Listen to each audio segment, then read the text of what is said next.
that. Jorge, you wrote a very insightful article for the KDVA Journal. And I really appreciated and identified with your passion, wanting to find out more about your grandfather, who was a Korean War veteran. What was it like to find out that he fought in the Korean War, and how did that change your perception of him? Sure. Before I commence, I would like to send our thoughts and prayers to the victims' families and first responders dealing with the building collapse at Surfside, Florida.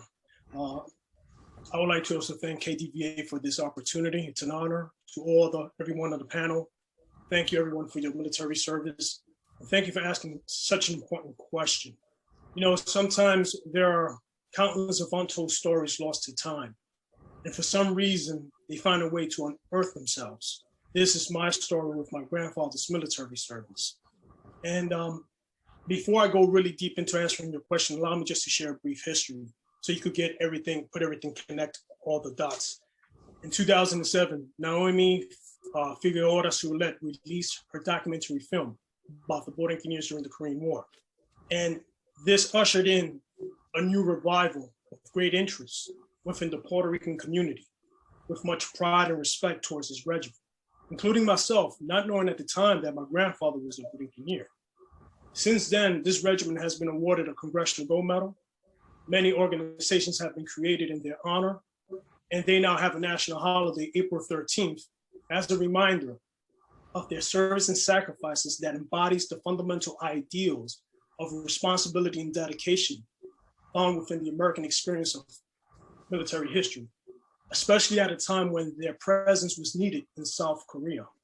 And like many units, many of these men lost their life and all returned never the same.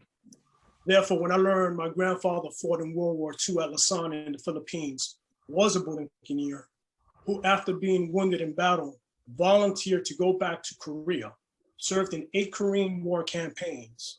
I'll be very honest with you, it was a bit emotional. Not only because of having an immense amount of pride, but because it afforded me a new psychoanalytical approach that set me on a path to understanding how many service members, as those on the panel, were greatly affected, and how sometimes in some cases, these service members and the family lack the knowledge related to the various characteristics of traumatic experiences, and how this sometimes could affect the health of a family unit with dysfunction. In addition, we must also take into account the possibility of transmitted intergenerational PTSD. So to finally answer your question, I had no perception of my grandfather, for I did not really know him, other than through my father's struggle with alcoholism and mental health, who died when I was 12 years old. So it was through my journey, written in my story called Wounded Medals, which was published by KDVA, that my perception changed.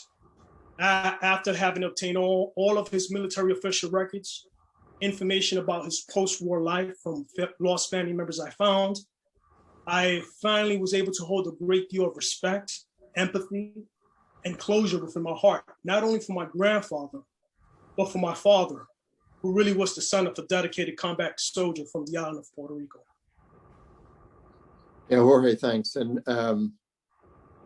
thanks for also mentioning all those families affected by the tragedy down in Surfside and down in Florida. And we all appreciate your comments.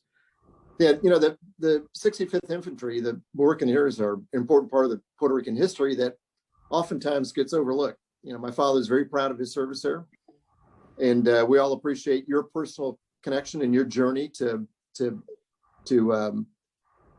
discover his or learn his history, and in doing that, really highlighting the contributions that the Buccaneers made during the Korean War. They fought like hell. They were a good unit. My dad was very, very proud to have been a company commander in that great regiment. I thank you for your father's service as well. Yeah, thanks. I mean, I told you, he's right. I keep this book close to me. He's briefly mentioned in it, as you identified at Mackenzie Heights, the Battle of Mackenzie Heights, up on Bloody Ridge, right, that the Koreans call up in Chorwan. I actually had the opportunity to walk that train with my oldest sister and one of my brothers, years later, obviously.